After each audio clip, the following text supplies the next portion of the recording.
Okay, so we start this session with the second lecture by Cailin on origins of unfairness. Again. Working? Hello? Oh, there we go. Okay, so yesterday I introduced this kind of branch of modeling that had, used bargaining games to first explain fairness, and then a kind of deviation from that, looking specifically at when we move to models with two groups, trying to understand unfairness. So today what I'm doing is something kind of in this sphere, but we're going to move away from bargaining games and start looking at problems that model division of labor to understand gender and gender division of labor in particular. But we'll still be in the same general zone of like, we have a population, we have recognizable tags. Here we'll really be focused on gender tags, which are going to be, in almost every culture, men and women.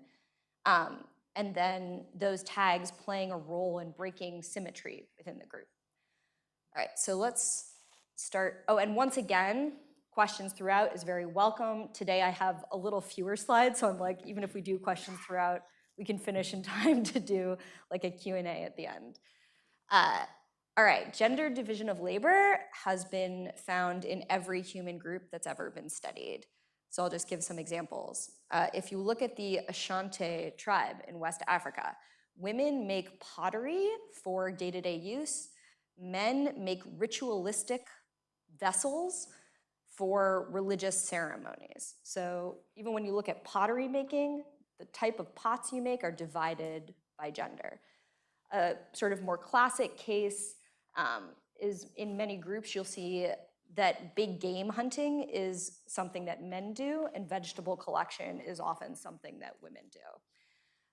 In the US in the 1950s, cooking was a job for women. Very few men knew how to cook, whereas taking care of a yard, like mowing a lawn and clipping bushes, was a job for men. So these are all examples of gender division of labor. The rule is that you have some types of jobs, and then those jobs within a society are primarily assigned to one gender or the other.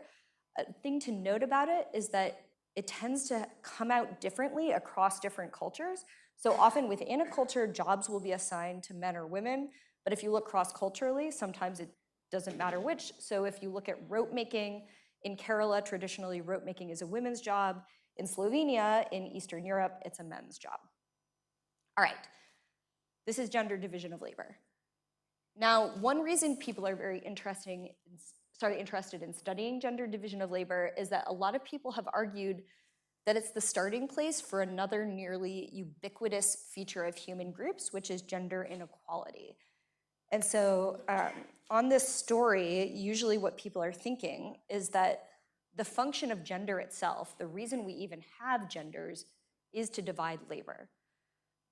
So that's something we can talk about in Q&A. I'm not going to go too much into that argument today, but the idea is something like division of labor is such an important function for human groups that all groups end up having gender basically to do this, to divide labor. And then once you do have division of labor, it's very easy to start to get inequalities emerging, in part because there are some jobs that are better for you to do than others, and in part because once, as we saw yesterday, once you start recognizing these divisions of people, once you have genders and you think they're important, you can have inequalities starting to emerge between the genders. So this is one reason that we care about this. Here we go. So I'll give a little example of why gender division of labor might matter to inequality and why it might eventually lead to inequality. So in this really nice paper in 2013, Alesina et al. Looked at all of these cultures and looked at the degree of gendered inequality within those cultures. And they showed that societies that had traditionally had with plow-based agriculture tended to have greater gender inequity. So men tended to have more economic advantage and more power measured in various ways than in cultures that had traditionally had hoe-based agriculture. The reason for this is that control over food production usually provides direct economic and power advantages for whoever does it. So if you have control over food, you have control over a lot of things, and usually men are the ones who are strong enough to plow.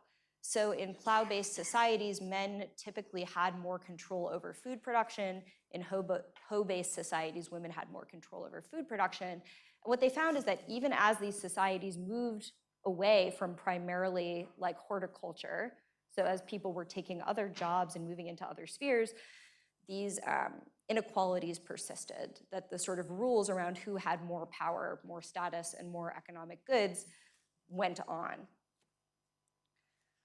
All right, so here's what we're gonna do today. There are a number of game theoretic models explaining gendered division of labor, appealing to assumptions about human rationality. So these have mostly been done in economics. There's a good handful of them. I'm not gonna go into details of the particular ones, but I will give you like a good sense of how they work in general. What I'm gonna do today is give an alternative cultural evolutionary model of gender division of labor. And there's a reason I'll do that, because I will argue that once we look at these evolutionary models, they make more reasonable assumptions about human behavior, assumptions that seem to be closer to the truth of how people end up dividing labor by gender and then passing these divisions on. And they're going to account for some phenomena that the classic game theoretic models don't account for. So basically, we'll look at the previous literature, and then I'll be like, no, let's do another model, a better model, and try to argue for why it's better. So that's what we'll see today. Okay, so to go through that, first what I'm going to do is talk about the basic strategic scenario that we're looking at when we look at division of labor, which are coordination games. In a lot of ways, they're similar to the Nash bargaining games that I was talking about yesterday, but have their own varieties. Then I'll talk about these previous models in game theory that use some type of coordination game to talk about division of labor. Then I'll present and argue for the benefits of the evolutionary models. Okay, any questions about so far where we're going? All right, good. So let's talk about coordination games. I hope this is gonna play. So the models I'm gonna discuss all use coordination games. Coordination games, can people raise their hands for familiarity with them? Okay, some, but not all. So what they're modeling are sometimes called coordination problems. And at the heart of the coordination problem is the idea that you have a strategic interaction where everyone's gonna get an advantage from coordinating their behavior. And often they'll get an advantage by doing the same thing. So a classic example would be greetings. And if this were running, what you would see is these two men walking up to each other and then doing the Korean greeting, which is a bow, and then walking up to each other and doing the Arab greeting, which is a handshake, and then walking up to each other and one doing the Korean greeting and the other doing the handshake and slapping him in the face. So the point being, when we greet each other, we want to do the same thing. And usually within a country, you see people coordinating their greetings. You know, everyone shakes hands, or they all bow, or they kiss on the cheek, or they do whatever. But you don't see people doing like wildly different greetings usually within the same country. And when I go to Europe and the kiss is coming, I'm always like, I don't know what's gonna happen. I just stand there and I'm like it could be any number between 1 and 4, so I just kind of wait. Another example is driving. So some countries, people drive on the right, others they drive on the left. No one really cares at the end of the day which one you drive on, so long as everyone's doing the same. So what's driving that strategic interaction is a desire to do the same thing as others, even though there's different ways you could do it. Another classic example is language and the meaning of words, the semantic meaning of words. So within a culture, it doesn't matter if you call this a bottle or a botella or something else, as long as you all have the same thing that you're using. Okay, so what we're really going to be interested in here is a subset of coordination games called anti-coordination games. I don't really like that term for them because they're actually, that makes it sound like you don't want to coordinate. They're actually coordination games. I like to call them complementary because these are the ones where you coordinate by doing different complementary actions rather than taking matching actions. So in those examples I gave, They were all examples where you want to do the same thing. You both want to shake hands, you both want to drive on the right. But there are lots of cases where you coordinate by doing two things together. Like in the greeting case, if you look at greetings in like courtly Europe, like a woman puts out her hand and a man bows over it. That would be a complementary greeting. And there are lots of variations on these kinds of games. You can have more or less conflict of interest in them. You can have situations where one outcome is better than the other for various reasons. We'll talk about some of these variations. Okay, so I'm going to give an example and then I'll like present the actual game. Here's two examples of like a complementary coordination scenario. One would be dancing a social dance like the tango. So imagine you and a partner are going to dance the tango. You go out to the floor, you're about to start. What you want is that one of you should lead, which means stepping forward, and the other should follow by stepping back. If you don't have one leader and one follower, you're going to miscoordinate. So you want to take two different roles that match with each other. And it's not an accident that this is one that gets solved by gender. So traditionally when people dance the tango, all the men take the leading role and women always take the following role, and a man always dances with a woman. That solves that coordination problem. Another one is household division of labor. So when you're in a household, say you have two individuals or more even, you don't all want to do the same job and you want every job to get done. So you don't want no one to plow or no one to cook, and you don't want everyone to cook and everyone to plow but not do the other jobs. You want to divide labor. So it's an anti-coordination type of scenario. All right, any questions before I put up the actual game? All right, hopefully this is all pretty straightforward so far. So here is the most basic type of anti-coordination model. You have two players. We're back to two-player, two-strategy game. Simplest you can find in game theory. So we have player one and player two. They have two actions, A and B, A and B. So these could be lead and follow or plow and cook. And what they want to do is match B with A or A with B. You'll notice that in this case, what I did was made it so that not only do they want to match, they care most about coordinating, but in this case, they have a conflict of interest over how they coordinate. So player one would rather play B and player 2A, and player two would prefer to end up at the other equilibria where they play B and A. So this might represent something like being in control of food production in the household versus some other job. Everyone gets some advantage by being in control of food production, which we could say is B. All right, so should be hopefully clear that this game has two Nash equilibria, pure strategy Nash equilibria. One characteristic of coordination games is that you have multiple equilibria and they're strict, that when you're at them, everyone would do strictly worse to go do something else. So here, if we look at player one, if they switch to A, they do strictly worse. If we look at player two, if they switch to B, they do strictly worse. So that's how you characterize these. And then here, as I pointed out, we have this difference where each one has an advantage to each player. Okay. Any questions or anything?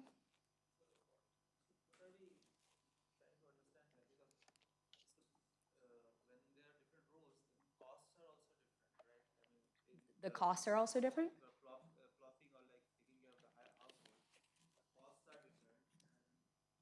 The costs are different in what way? Because you have to do a lot of physical work while fluffing, and yes. in household it's not that of like physical work. It's a different kind of a cost. Good. And so that has to be incorporated. Otherwise, it's like symmetrized.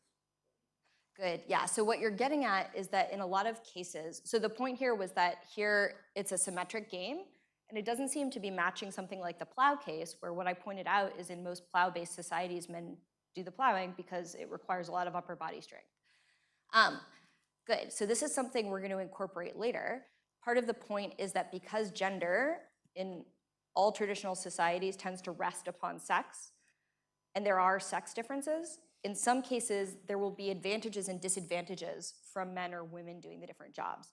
Now, in other cases, there won't. In the case of rope making, it does not matter. Cooking, it doesn't matter. In fact, when we look at most jobs, it doesn't matter.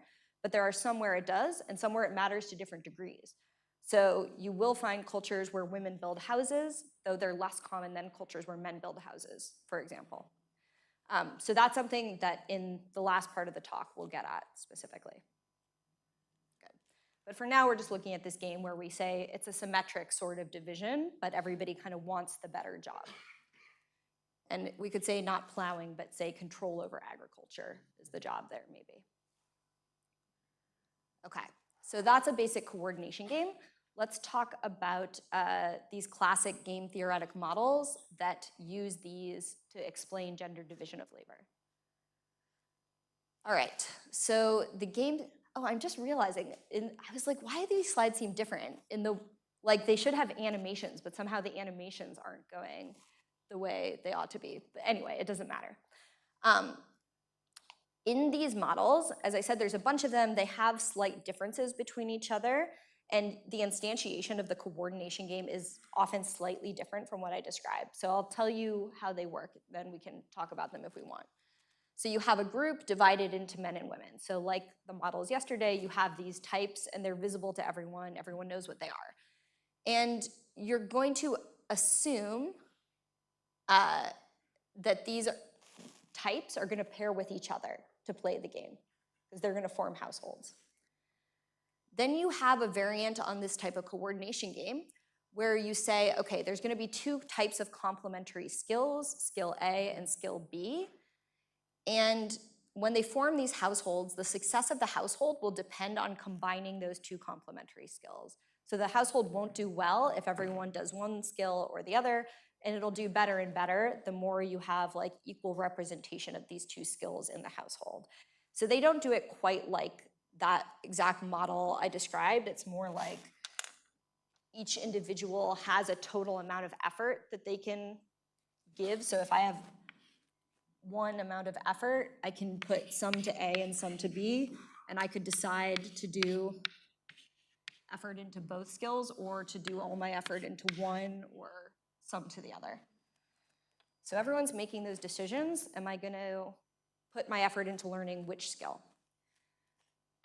Then there's going to be a marriage market. So they're going to decide what skills to learn those skills, then get married. Their choices in the marriage market are based on creating successful households. So nothing else influences their choice. They say, if I fully have skill A, what I want is to pick someone who has skill B, and vice versa. Or if I have a particular division, I may want someone with a complementary division. It's assumed, working backwards, that when you're picking your skills, you're doing it for the purpose of getting the best marriage market return you can, for eventually developing a household that has the complementary skills. So we imagine stepping back, I'm like, should I learn to plow or should I learn to cook? I think about my expectations about what the people on the other side are going to do. If I'm a woman, I'm like, what are the men going to learn?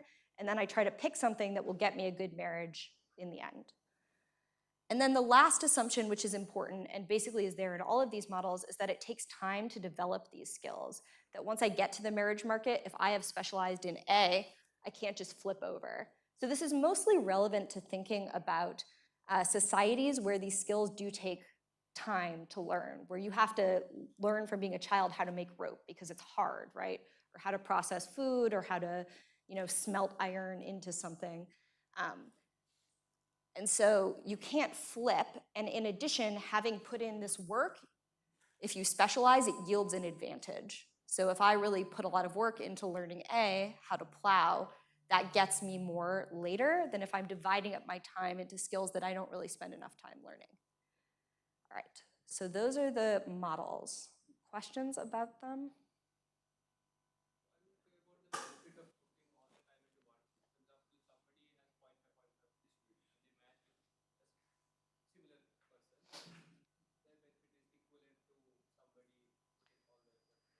No, yeah, so that's what this assumption does, is that if I was 0.5, 0.5, and someone else was 0.5, 0.5, and we matched, we would get less payoff than if I was 1, 0, and they were 0, 1. because the idea is that these skills are hard to learn. And so to get like a kind of full payoff, you need to put time in to really learn them. That like if I am kind of flipping all over trying to do these different skills, I won't be as successful as if I like specialize in them. And that's something we think is true about division of labor. I mean, if you look at not gender division of labor, but like just division of labor into different jobs, the reason we don't all do a little bit of every job is that we'd be very bad at it, right? And so that assumption means that there's an advantage to dividing it.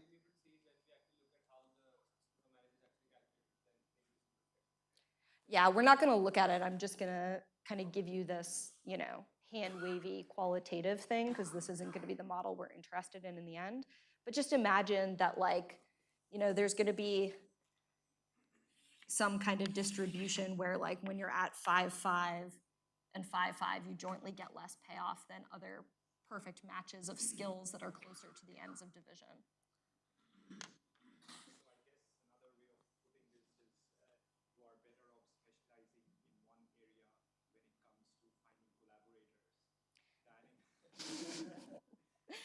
Yeah. Trying to work in different areas and then finding collaborators who match those will be lower your payoff compared to finding somebody who Okay, yeah, Supra is taking it to the academic realm, and yeah, is it better to like fully specialize in one skill and then find a collaborator who can fully do the other skill? Yeah. I mean, probably sometimes, like in academia, it might not end up being because of the ways you get like synergies from knowing about different things, like surprising synergies and interdisciplinarity. Yeah, I know. But like now I'm like, oh, really thinking about it. Okay. Anything else? We will continue. All right, and so the typical result in this type of model is that you're going to have two like population equilibria. And those equilibria are going to be the ones where labor is perfectly divided by gender, where all the women specialize in A and all the men in B, or all the men in B and all the women in A. So those will be the equilibria of the model. And that's driven by these benefits of coordination. So the fact that they have to pick from the other group a partner, that they want to coordinate, that they're going to get a benefit from coordinating, and this need to anticipate the coordination, that they're not able to go on the marriage market and find someone and be like, okay, you want to do A and me B, you A, that instead they have to start ahead of time to anticipate a skill. So basically, if the group does this, everyone manages to find a partner who has a complementary skill. It makes it easy. Any partner is going to have the complementary skill. So that's the main result. I'm about to criticize this model for being unrealistic. So this model, you know, the explanation provided is a sort of equilibrium-based explanation. And you often see this in game theory, where the model is like, these are equilibria, and so we kind of expect people to get to them, but we don't necessarily fill in the gaps about how they would get there. This is a model like that. I don't think it's a bad sort of model necessarily, but I think that if you try to fill in the gaps, like how would a society reach these equilibria, it starts to look kind of funny and like not the most natural model of this. And so I'm gonna like say why that would be the case. So in this model, we're assuming the actors are making these complicated rational decisions about skill specialization from early on. So we know skill specialization, especially in traditional societies, starts when you're like 2. You start as a literal baby.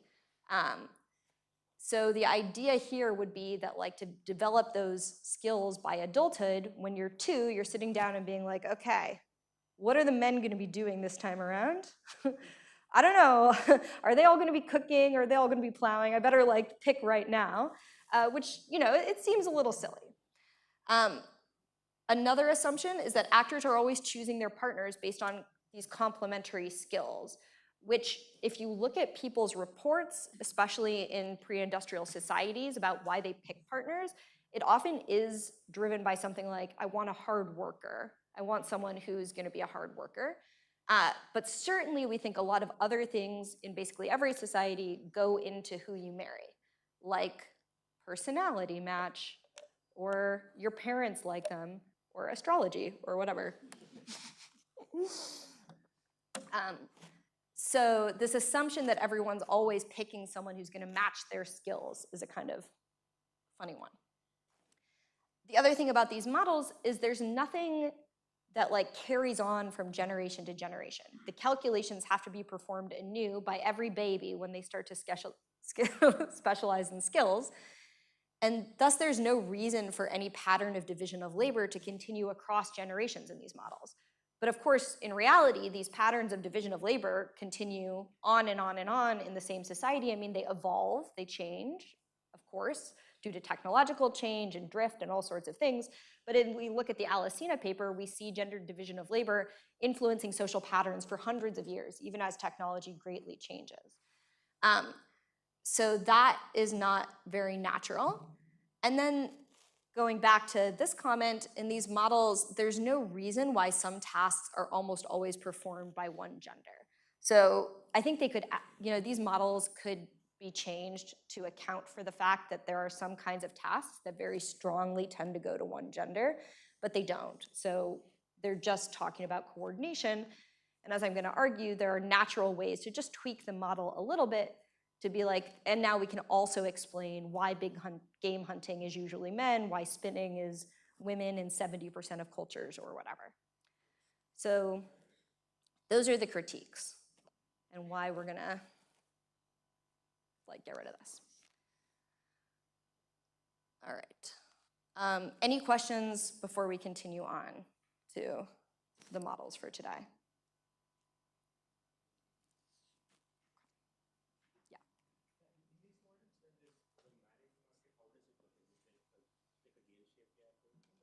Sorry, what was that? Okay, yeah, how does the marriage market work? It can be modeled differently in different models. So sometimes it's something like one individual makes a bid to another individual, and then you develop, that's the idea of the underlying process, and then they pair if they want it and they don't. And then you develop some expectation of average payoffs given some underlying process like that, here's about what you get for different types of specialization. So usually it's some kind of assumption like that, though often it's not because these aren't simulation models, often it's not literally performed in a simulation. Okay, so let's talk about evolutionary models. That's just saying again what evolutionary game theory does.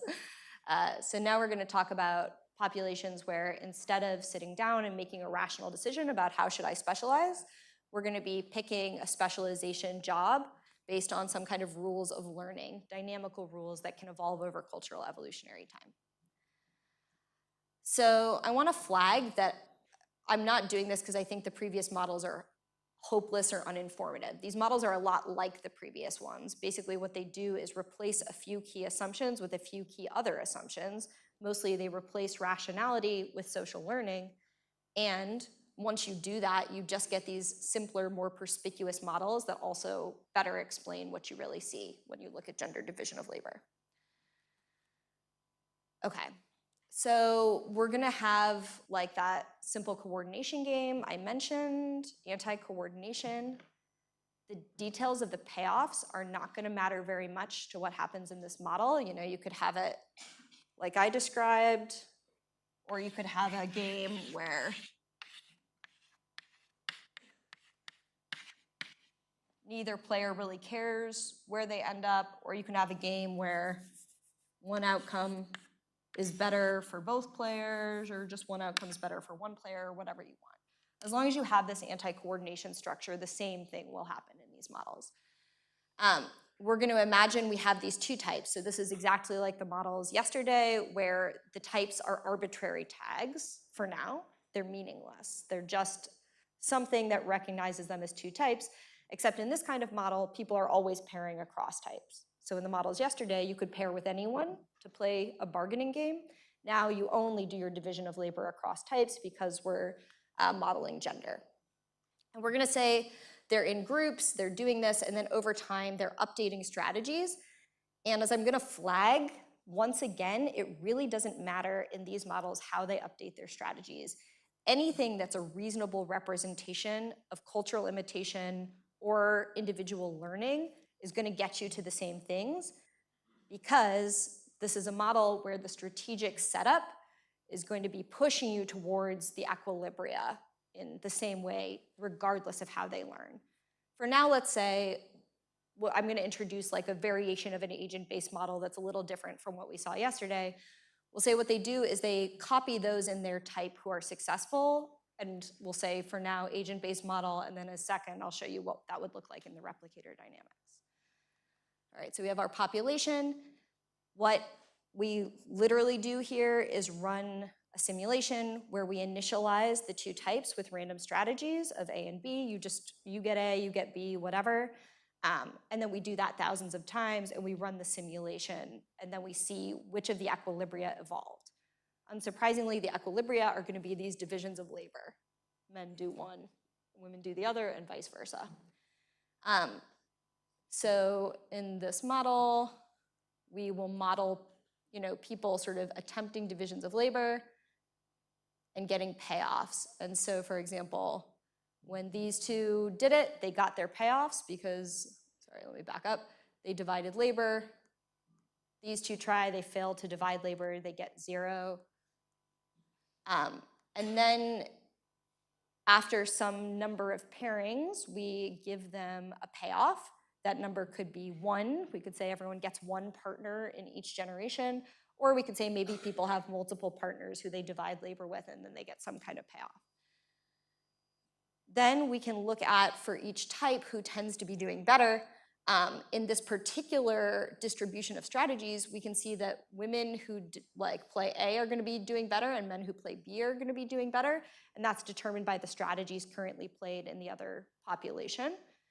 And then at the end of each round, we maybe pick some individuals who might imitate, and what they'll do is say, did A's do better or B's do better? And if A's do better, then there's some chance that they switch to A. And over here, some chance that they switch from A to B. And then we just repeat this process in simulation, and you always end up, with all A's and all B's, or all B's, all A's and all B's the other way. Hopefully that's pretty straightforward. Any questions? Okay. Yeah.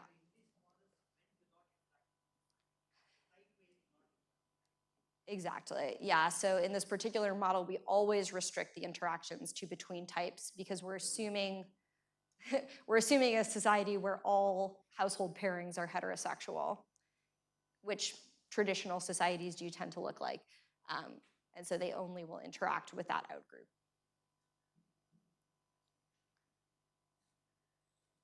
All right, so they inevitably go to these equilibria where the two types will take complementary roles. Here, social learning is doing work to explain the emergence and stability of gender division of labor. In addition, so rather than having to do these rational calculations, everyone's just getting there by social learning. And then in addition, we'll expect these patterns to be stable over time, because we expect individuals to keep learning from those in their own type. So this helps explain why once cooking goes to women and plowing goes to men or whatever, in the next generation you see the same pattern, and in the next generation you see the same pattern, and in the next generation you see the same pattern. And if we look in reality, when that 2-year-old is about to start their skill specialization, it's because their parents are like, hey, little you're a girl, start learning to cook. Or that child is looking at role models and differentially copying the ones that they understand to be like one themselves, which is something we know children do with respect to gender.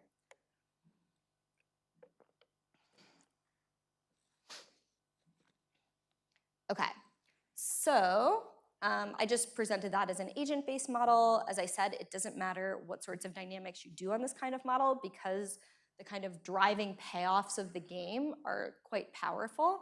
So if we did this using the replicator dynamics, the phase diagram would look something like this. It'll be useful to look at this, because in a minute we'll vary the model in the ways kind of suggested. So here, one axis is all the population states for one of the types, women say. The other axis is all the possible population states for men. So this phase diagram gives us all the population states for men and women together to be in. And we can see there are two stable equilibria where all the women do B and all the men A and vice versa. And then if we look at any other possible population state, we see them driving towards those equilibria. And we see in this particular version, because it's a symmetric game, there's always going to be a 50-50 probability that you end up at one or the other. There's no particular reason to go to one or the other. And so absent other information, you expect them to just arbitrarily end up at different divisions of labor. Questions? All right. So the models also... Usually in these cases, one should ideally also include this. You were also talking about this concept of stochastic stability. And then one would be probably more selectable compared to other. In this one, because they're totally symmetric, it shouldn't be. Yeah, like basically if you try to do stochastic stability where you're like, we'll imagine we have mutations happening, so if we end up here, then we're mutating away and mutating away. The probability of mutating out of this basin of attraction and into that one is equal to the probability of going the other way. And so it's a rare case where there's really nothing to select one of the equilibria. Like no good equilibrium refinement will get you to one or the other.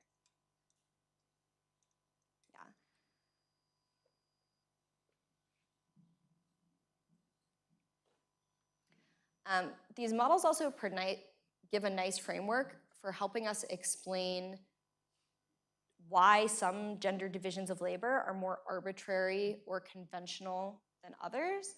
So as we've been discussing, there are these tasks like big game hunting and small infant care that are almost exclusively performed by one gender cross-culturally.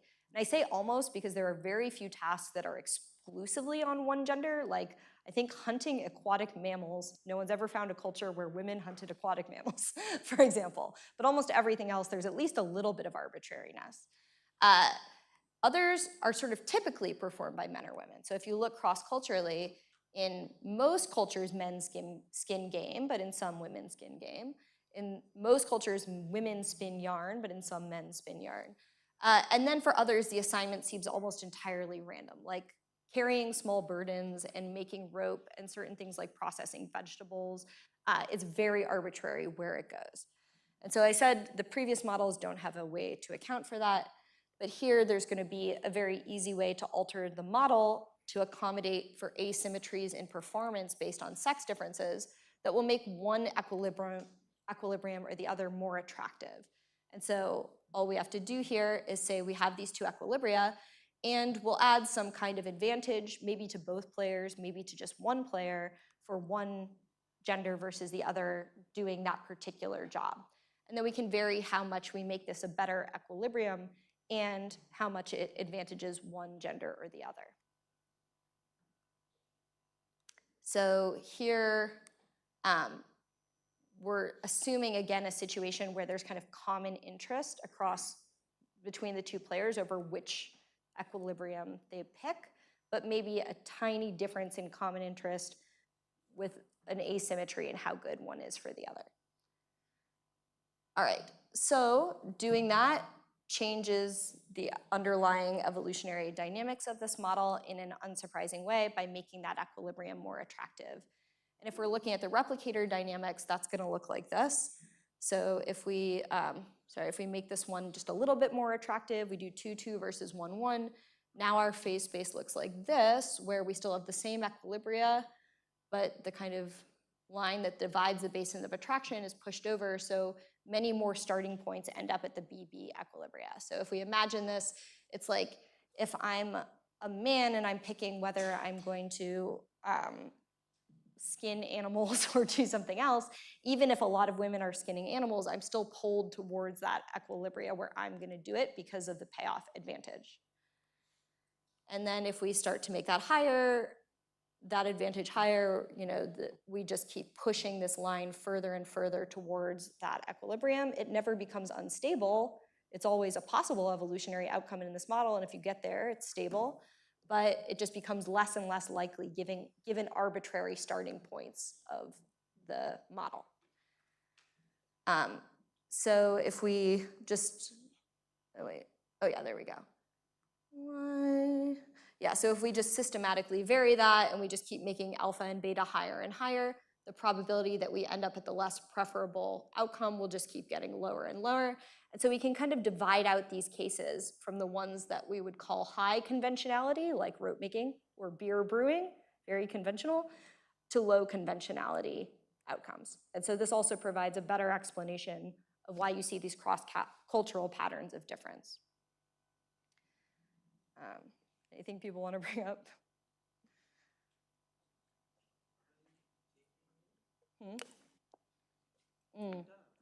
What's changing here is just the payoffs at the better equilibrium are just getting better and better.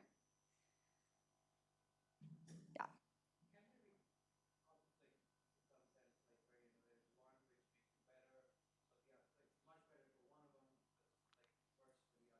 Yeah, absolutely. Yeah, so you could do like, this could just be going up and that doesn't go up at all. Or you over here, you could have the kind of situation like I described before where there's conflict of interest, but one of them provides an advantage to both maybe. And you know, these aren't sort of importantly different games, but often what they're modeling in the real world is importantly different. So you could have something like 1, 4, 6, 3, where this actor still prefers to be here, but the combined payoff here is a lot better. Yeah. And so here you're still expecting this to evolve significantly more often than that. And so basically the probability of evolution is going to be very much tied into the joint payoffs there.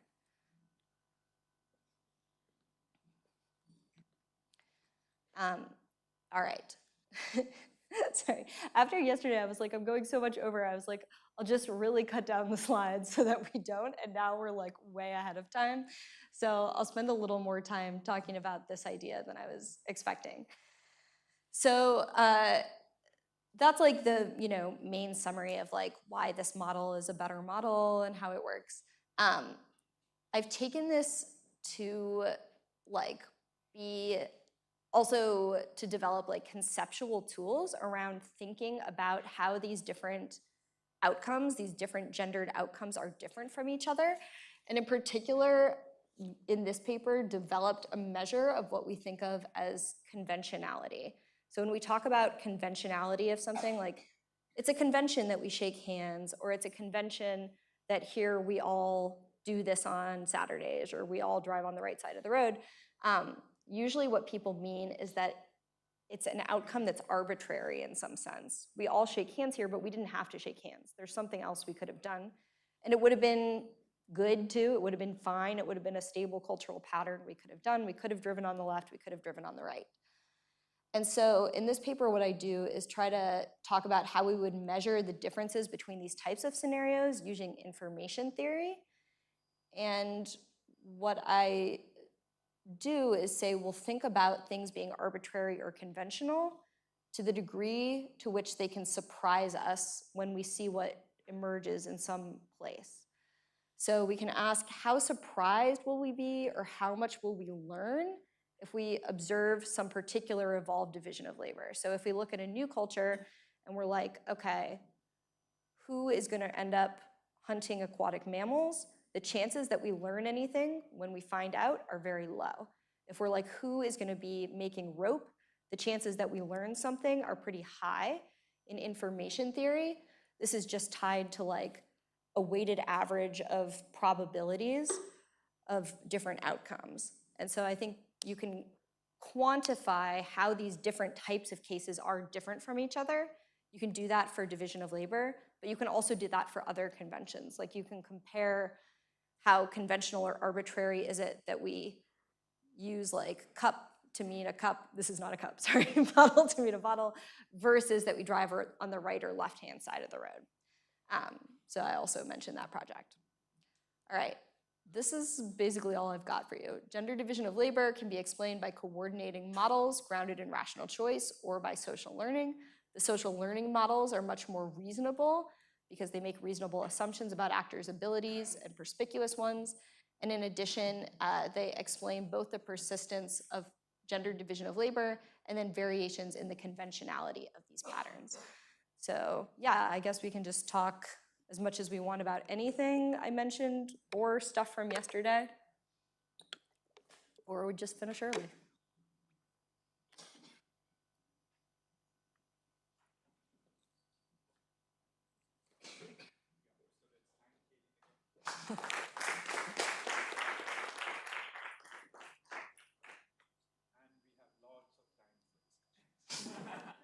I know, I'm like, oh, I really messed up this time. Well.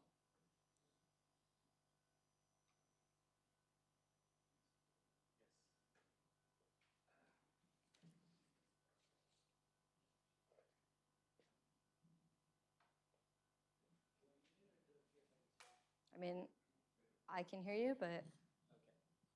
Right. So I actually wanted to go back to the question of just like how these things emerge. As you said, there might be gendered advantages for one specific gender, having to do one kind of task, and that that might explain it in some sense. But that doesn't quite explain how usually when there's a disadvantage, it's usually, there's a direction in which the disadvantage usually goes. So that's sort of what I was getting at when I was asking you, even if it's bad for one, if it's good for the other, how does that work? So how do you, I guess, incorporate power into this? Yeah, good. Yeah, so what you're getting at is that if you look cross-culturally, usually men end up advantaged. It's not true in every single culture, but even if you look at like matriarchal cultures or cultures where women are highly empowered, it's not the same as patriarchal cultures, because usually men have like very nice lives in those cultures as well. So not only do we see these like systematic patterns when it comes to division of labor, but we see systematic patterns when it comes to inequality. So the way I think about this, and like this in the Origins of Unfairness book kind of is like the first thing that I use as a springboard to then talk about inequity in a more like full-bodied sense. The way I think of it is like this kind of need is the need that drove the evolution of gender in the first place. Gender is not that important except in as much as it does things like divide labor and other kinds of coordination needs. So if you look at primate societies, chimps or bonobos, they don't have gender, they're doing just fine, but they also don't have things like agricultural production and technology. We have these things, we have technology, it's very important to the way our species functions. And so once we have that, we need ways of dividing learning. It didn't have to be gender, but gender is a very, very useful way to do it. So this is what I would have talked about if I added more here. Basically, the reasons gender is so useful is that sex differences are easily observable, they're fixed, and so people can't kind of escape their role very easily. And sex is 50-50 in human populations. And so if you have jobs to be divided, having that 50-50 split, very convenient for division of labor. So you basically see every human culture come to the same outcome. We develop genders and we develop gender division of labor. If we don't have those labor needs, I think we don't get gender in the first place. So we get gender because of this, but then once we have it, it starts playing a role in all these other types of strategic interactions, right? It's not just for dividing labor, it's also for dividing the amount of work people will do. So this is dividing particular jobs. Another question is in the household, who's gonna put in more work and less? We have a total amount of work that needs to be done, but it doesn't have to be that people do it equally, and it's not usually that people do it equally, in fact. How are we gonna divide resources? Who's gonna get more food or more money or more status? All of these things start to attach to gender.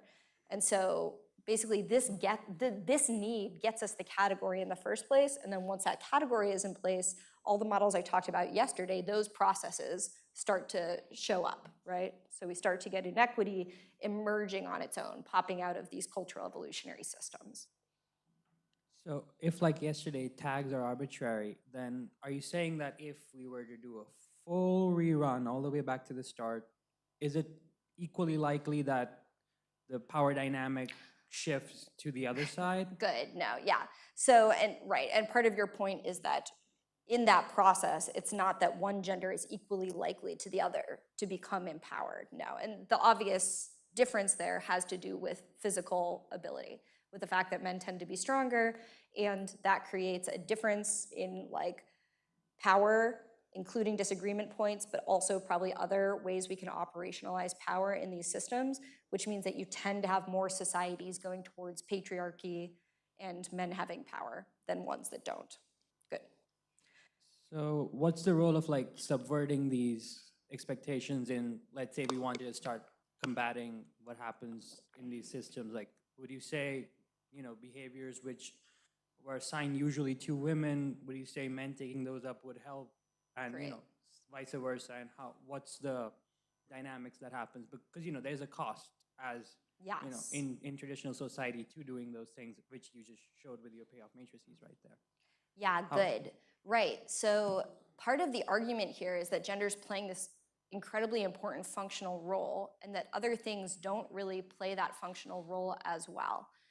Now, the reason that we're even interested in removing gender inequity is because of, I mean, I would say on this big picture, is because of technological changes that have changed what these payoffs are. So if we hadn't had technological changes that now mean we have to spend a lot less time doing skill specialization just to survive, just to make food, just to have a house, just to have our kids not die, we wouldn't be seeing things like feminist movements. Everyone would be like, forget that, we got to keep doing this, right? But basically what's happened is we've had technological changes that have changed the payoffs to coordination here. So now, or we might think of the more complicated cases useful. So now moving to something like this, we do maybe a little specialization, but maybe we switch back and forth for jobs is perfectly good. In addition, we don't have to learn our skilled jobs ahead of time because they're not that hard. Like, it's not that hard to do crappy modern cooking. It's not that hard to do laundry, and we don't have to make clothes, and we don't have to make rope. We just buy everything. And so you can, upon having a partner, establish your division of labor then. You can hash it out right in the moment. And so I think that basically both explains why we have feminist movements, why we have any interest in gender equality, but also says the answer to like what you can do to move away from these systems. Is that responsive?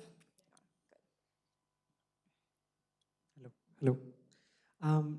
Do you think then this sort of, you can imagine this inertia that people are found themselves in despite the technological changes changing the payoff matrix Yeah. is because that they are stuck in the, I don't know, the valley of stability, and they're sort of unable to get out of it, but because the payoff matrix has changed, the game's changed, so that's no more like a stable strategy anymore?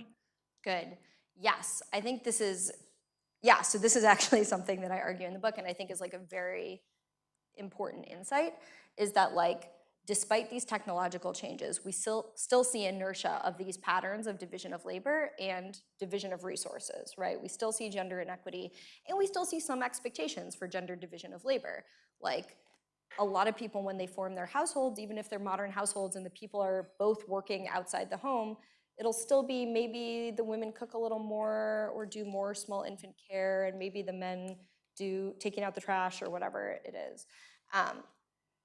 And that is because these are equilibria of a system. And once you're at an equilibrium, there's a kind of stickiness. And there's still some efficiency. You know, it's easier to have gendered expectations when you go into a marriage about who's going to do what job than it is to argue it out. Trust me, it's very hard to argue it out. Like, it takes away all the work of figuring out who's going to do what if you just go that way. So I think we can see the explanation for these continued patterns, even as technological changes take away the necessity for them. There's some benefit, and you're at the equilibrium. But I think the way to think about it is these equilibria, their stability is being eroded. Instead of being in like a situation where you're like, this is just massively stable, like changes away from it will bring you back. Now you're in a situation where little changes can kind of knock you away from it more. And at least in the modeling system, it was social learning that was causing this. If you Yeah. imagine that you are stuck in this inertia, probably because social learning is still in effect, so individuals are still learning the same predated, you can Yes. call them the differences. And that sort of, because there's still a stability associated with this clear division of labor, the coordination game is still going on, right? Yes. So that sort of is ongoing. And if there are any other sort of mutant families where this was not the case, you can imagine that individuals sort of were learning that the other setups are all just as stable now thanks to technological advancements, and which is why they are asking or they deserve or are looking for in the market or something that they have socially learned, which is different from the typical. And then they typically find individuals who still want to stick to what they have seen. There's this divide. Yeah, and I think so social learning is really important here. And then the other thing that's like at play there and is sort of stabilizing the system are things like gender stereotypes and ideology around gender, what's right for men to do and what's wrong for men to do. And those ideas don't go away in a second because the underlying payoffs to certain things change. And so that's really important. Another thing that's important to think about is like, in this whole system, I'm talking about, okay, technological changes are destabilizing the need for gender division of labor. If people kept engaging in gender socialization in the same way, it doesn't matter. Like, if you really did learn your gender socialized job and continue it and perform it with high fidelity, without trying to change, it doesn't even matter if the payoff needs are gone. You'll still have the same patterns persisting. They'll now be persisting not for a game theoretic reason, but for a kind of social learning reason that's outside of payoff, right? That just has to do with the way people sometimes copy and copy things from each other even when they're not functional. So I think that's like also explaining the persistence of some of these things. Can I mention one more thing? Okay. There's another important idea here, which is like, for these systems to work, for gender systems to work, you need a bunch of things to all kind of go together. You need gender to be associated with biological sex. You need that pattern. You need the pattern of the two genders forming households together. So you need heterosexuality to be the rule. You need to have people able to recognize each other's genders. So you need to have gender signaling so everyone knows who's part of what gender. You need to have the division of labor, so people being socialized to learn their jobs early and then perform their jobs later on. So it's like this system works, but there's a whole bundle of things that have to be going on at the same time for it to work properly. And sort of what we see in modern society is people pulling threads out of that bundle. Like, we'll pull away the tie between sex and gender. We'll pull away always heterosexual pairings. We'll start changing these things. And it kind of messes up the whole system a little bit in many different ways, if that makes sense. Chaitanya?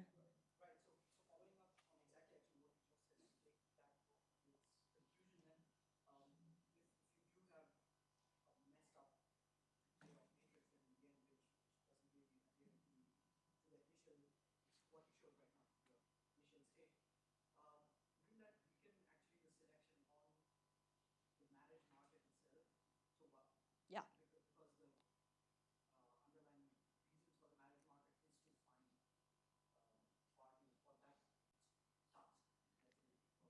Yes.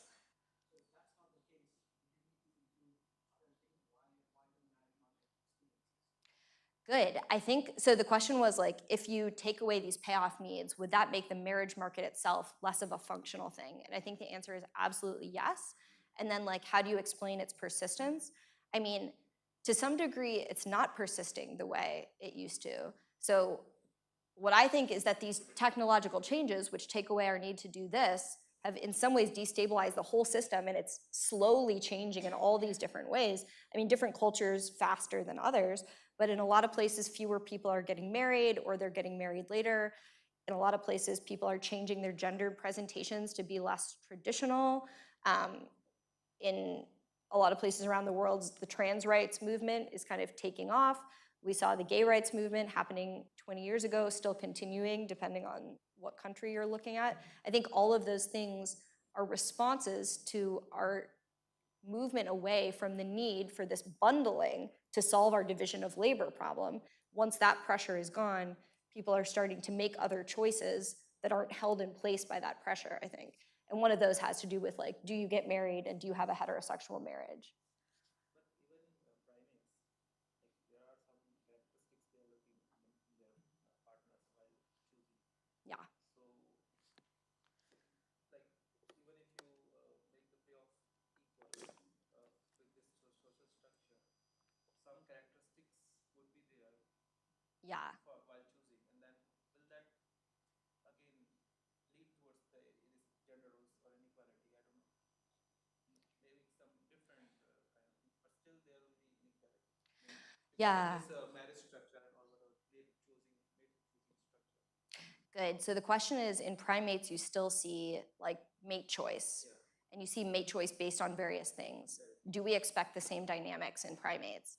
And the answer is no. So we see sex differences in primates, and sometimes we see sex differences in behavior, but they don't look like gender because they aren't culturally learned, they aren't variable, they don't arbitrarily emerge and then persist over time. And when we see division of labor, sometimes you see division of labor by sex in primates, like females raising young infants, but it's nowhere near like as elaborate or developed as what we see in humans. So mate choice is not being driven there by a need for division of labor, and mate choice isn't the same as marriage, because marriage is something where, you know, in most, I shouldn't say everywhere, because marriages vary a lot actually culturally, especially when you look at pre-industrial cultures. Marriages are very different from industrial cultures often. But we're imagining marriage being a pairing that is a persistent and long pairing where you're both mating and you're dividing labor, and primates aren't doing that. And so you're not expecting this kind of emergence. The degree to which you have inequality in primate societies, I mean, I think it's just, you'd have to be thinking of a very different meaning for inequality. Sylvia?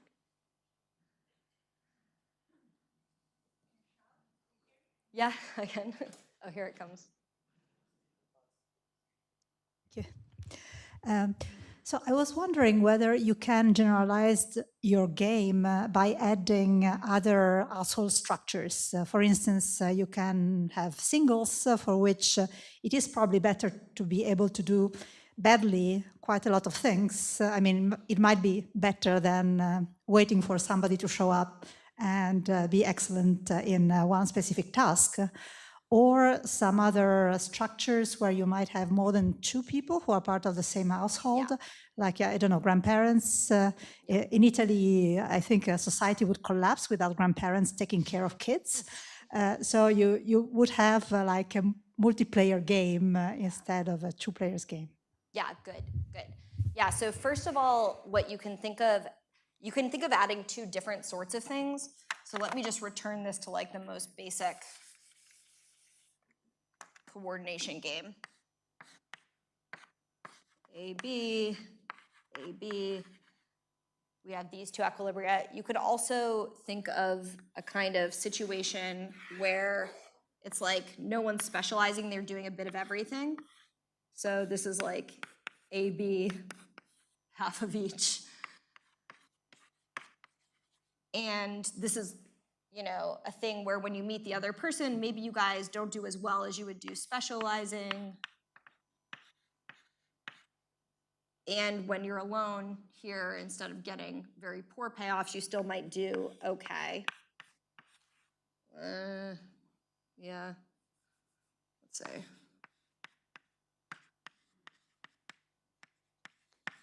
Same up here. So you can imagine a situation like this where you have an option to do a little bit of everything and you just don't do as well. And this game is a little bit more like the Nash demand game because you have a third equilibria. It's just not as good. This, I think, is kind of a good way to model like modern society more. Like in a pre-industrial society, this payoff is going to be very, very poor, just because nobody can possibly learn all the jobs and do all the jobs they need to do. But in a modern society, this payoff's not that bad, because you can do the kind of half-half and it turns out fine. So that's one thing you can think about. But you can also think about adding outside options to this model, which is that you don't ever pair with anyone. You just don't have a partner. And maybe in a modern society, that outside option, like your payoff here might be 1.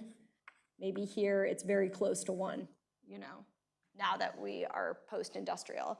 And that, of course, changes what you expect to come out in some dynamical system. Is that responsive?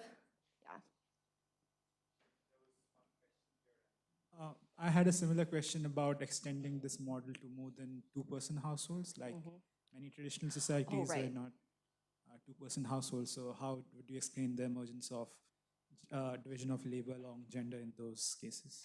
Yeah, good. Sorry, I forgot about that part of the previous question too, because I got involved in the first part. Yes, so it's absolutely true that in a lot of societies, you have more than gender division of labor. You have often gender division of labor, but then sometimes age-related division of labor that has to do with the fact that households both typically have multiple genders and multiple aged individuals. So you might have typical jobs for children, typical jobs for grandparents, typical jobs for like parents. And you know, you move to a more complicated type of model when you're thinking about that, and you can see more complicated dynamics. And you know, the pattern of having some gender division of labor is so stable that I take this to be kind of explanatory in some way, but obviously it doesn't capture all the variations you see when you look at these different social structures where there's going to be different people in the household. And there are some places like the Mosuo culture in China is very famous for being matriarchal. Like children live with their mother, who's a matriarch, head of the household, for their whole lives. They never leave that household. They never get married. Women like have gentlemen visitors to their room and have children that are raised by them, their mother, and their uncles. In that society, men famously do very, very little. They have some jobs, but they don't do a lot of labor because most of division of labor is happening between older and younger women because of the household structure. And it's sort of interesting, like you move away from this marriage pairing and then you move to a different kind of pattern of who's doing the labor. So this is to say like those differences can matter to the overall patterns of labor. Okay.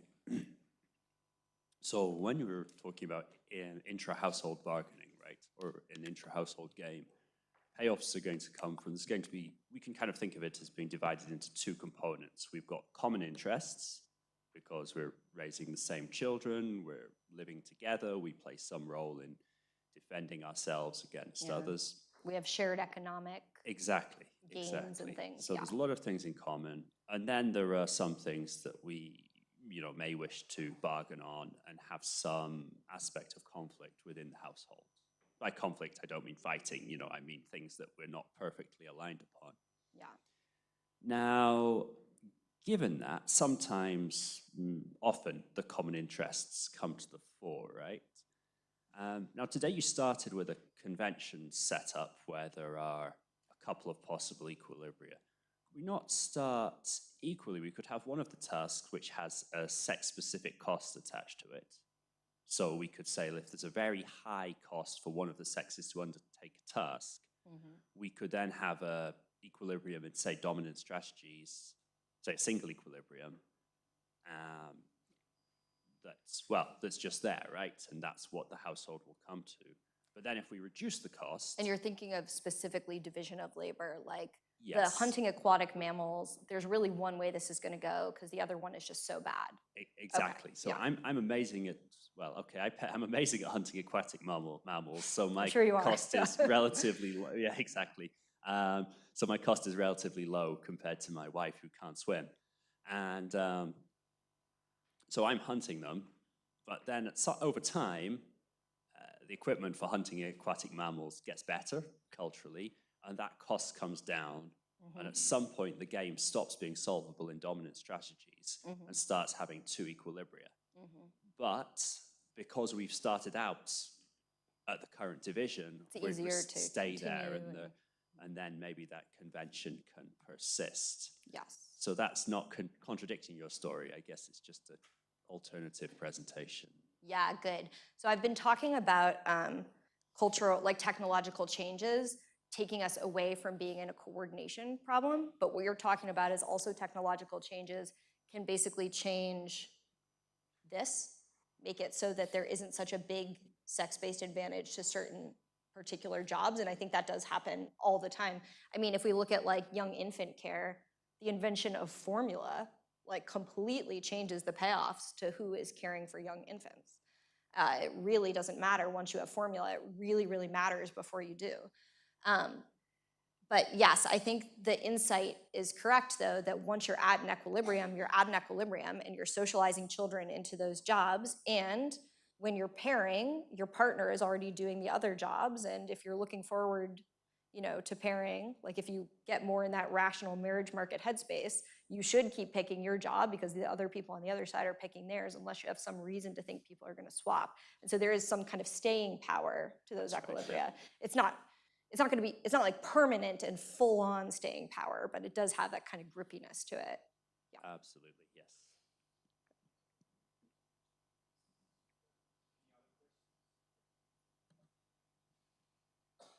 Yeah, so in these kind of complementary coordination games, you always, I mean, the stable Nash are pure strategies.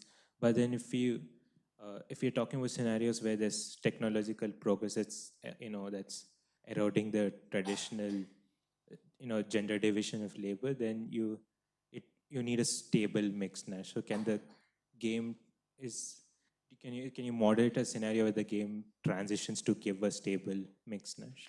Yeah, so you can think of it as, so if we're talking about like now we move to a scenario where everyone cooks a bit, or when you form a household, then you decide who's gonna cook at that point. You can think of it as like a stable mixed Nash where it's like half the time I'm doing A, half the time I'm doing B. But I think a better way to think of it is more like this, that you're just doing a different strategy now, like a kind of, it is a mixed strategy, but it has its own type of payoff when you combine it with the other strategy, rather than the kind of flipping between like what you get at a stable mix. I think that's a more perspicuous way to model it, because really it is different than like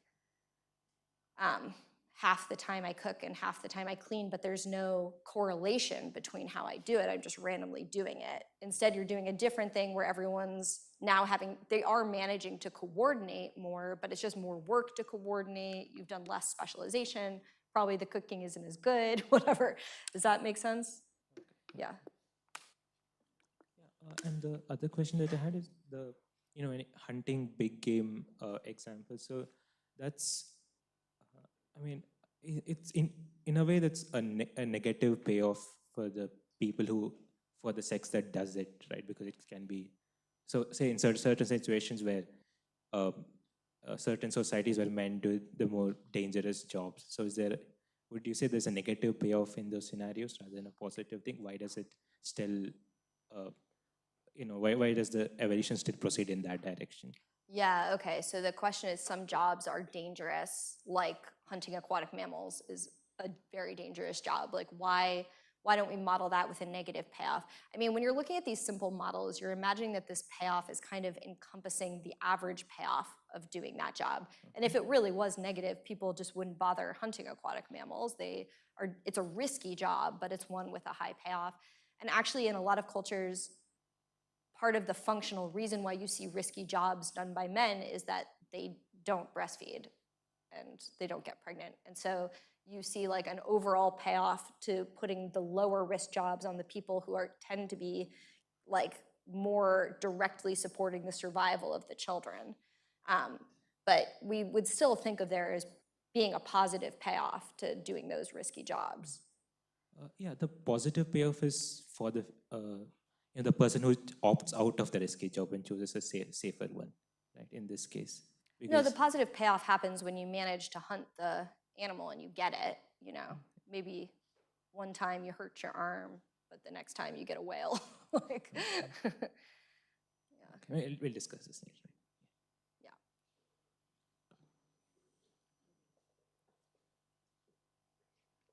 So when you're thinking of classical games, then of course I am, sort of normatively thinking in my head, and I'm trying to figure out where to reach as a equilibrium strategy profile. But you took the route of evolutionary games. Yeah. So of course the question of time scales will come. Yeah. So mathematically everything is reaching at equilibrium when t is actually infinity, right? Because replicator would do that for you. I mean, if you're assuming replicator dynamics, Right. if you're assuming agent-based, then it'll be a finite time horizon. Right, but if you take Yeah. agents, okay, that's a separate question. So here, I mean, the kind of models you are making, so is the time scale right in the sense what we see in reality and Yeah. what we require here? Do they match or? Yeah, so this question about timescales and do the timescales in the model match in reality? When I'm thinking about evolutionary models, and I know people have different feelings about this, I don't usually think of the timescale in the model as part of what I'm taking to be representative or explanatory of the timescale in the world. Except in cases where you can say this process happens a lot faster than that one, and maybe that explains why in the real world that process happens faster. But the reason is that, like, in these models, like a time step of like, we pair, and then I get a payoff, and then I look at other people's payoffs, and then I copy it. It's matching something in the world. People really are imitating each other, but we're not doing it in this like quite literal fashion of like, I try this, then I look at someone else, then I copy them. And so that part, I think, isn't meant to be representative. And what I take as the robust and interesting parts of the model are the way social learning will always push you to these outcomes, these division of labor outcomes. They will be stable over time. They will pass on. You expect socialization. All of that I think of as like the content of the model that's somehow representing the world, if that makes sense. Right. Because also, like, I happily would put any dynamics in here, and some of them will very, very quickly, like a best response dynamic where everyone looks at the other population and best responds to what they're doing. It'll get there in one time step. And agent-based will get there quick, and replicator dynamics will never get there, but it'll get close, and then it'll keep getting closer and closer. So I just don't think of that as like important. Right, okay. Yeah. And when you go to agent-based dynamics, of course, you have finite population and all. And given that you're working on a unit square, all the four corners are going to be absorbing states. No. Let's go back. In the agent-based. In the agent-based? Yeah. Oh, I mean, yeah, absorbing in the sense that if you get there, you can't get away because nobody can copy. Right. It depends on the agent-based model, though, because True. you can have mutation, or you could have something like, yesterday I was talking about these finite best response dynamics where like you just respond to your memory. And in that you can switch, even if nobody's playing medium right now, you could switch to playing medium. Yeah. Yeah, I was thinking more of Moran process and all that. So there, of course, Yeah, all so four are going to absorb if the it's states. something where you have to have a cultural model to get to it, if you ended up there in an agent-based case and no women are playing B, then no women can ever play B. But not all agent-based models have to have that. So one last question, which sort of I also face a lot, but maybe you have some opinion about it. So when somebody, who is quote unquote very good at maths and does various things, when sees such things, usually sort of always ask, have I made the game after knowing the result, or I'm getting the result after making the game? So it looks like we're tweaking parameters and getting what we want to get. Yeah. So how do you respond to such criticisms? Yeah, good. I think this is like a real worry, right? That you as a modeler can shape your model to get different sorts of outputs. To some degree, that's fine, because of course you want to be modeling something realistic. And so I want to be putting in things that are like matching the real world in some reasonable way. But you don't want to be putting your thumb on the scale where you could have made 4 choices and you pick the one that's going to get you the outcome that you wanted. So 2 responses. One is that anyone who does models knows that sometimes they do surprise you. That sometimes you develop a model thinking you're going to get some outcome and you don't. And that has happened to me a lot. And so it can't, you know, you can't even put your thumb on the scale sometimes if you would want to, because models really are exploring a system that you don't know about ahead of time. You really are finding out about a system. Second thing is, if you'll notice, the models I talked about yesterday and today, one of the features of them is that the results are very robust across model choices. So you take any version of the Nash demand game, you take any population with tags that are observable, any reasonable learning dynamic, any reasonable dynamic of natural selection, any reasonable imitation dynamic, you're gonna get the same thing. You add the tags, you'll get inequality, you take away the tags, you can't have inequality. So that robustness I take as meaning that this is a result that really might be tracking the world, because I can't just put my thumb on the scale and get that result out. Like, I can't make that result come out of the model unless I do something really weird. And these models are the same, you know.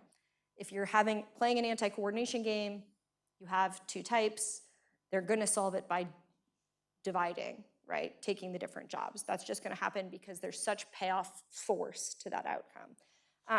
So I like more to look at models where I really think they're explaining things because they're so robust.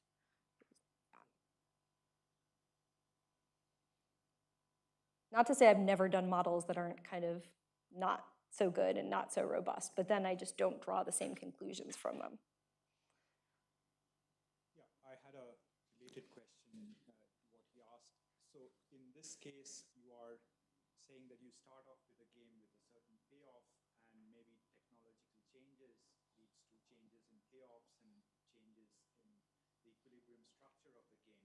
But those are two different kinds of games that you are looking at in a completely different setting.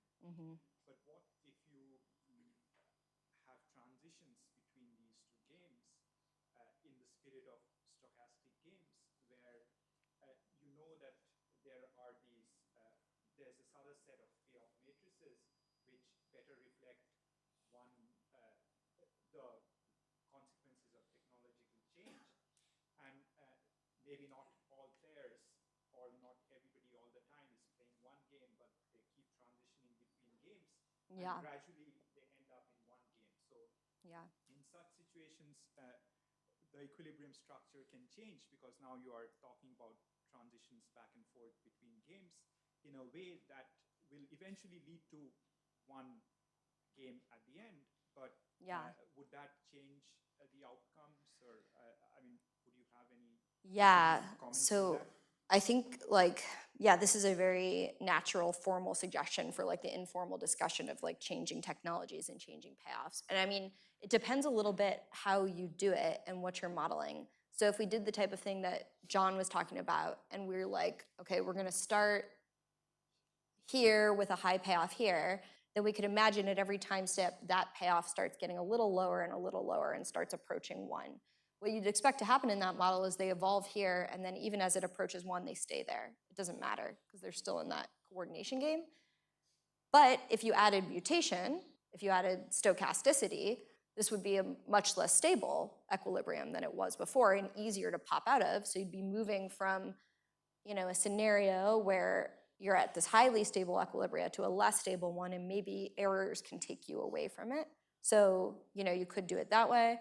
Another thing you could imagine is starting at like a basic division of labor model, and then start adding minor payoffs to these off squares. It's not so bad to miscoordinate, and it gets a little higher and a little higher and a little higher. And again, the equilibria would be stable, but not as stable. You know, like you don't expect them to move away, but the size of that basin of attraction is getting smaller and smaller, maybe. Well, in this case, no. Yeah. Oh, okay. Maybe one set of players are playing a different version of the game with somewhat differently output. Okay. And then you go back and forth, and eventually all the players converge to one game, given certain conditions on how you should converge. But yeah, so that kind of setting.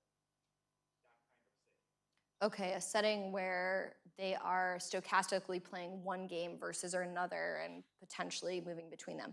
yeah, I've never thought about that sort of scenario, and I don't know what would happen, and I'm sure it matters like how you would set it up and what the games would be and how you'd move between them and everything.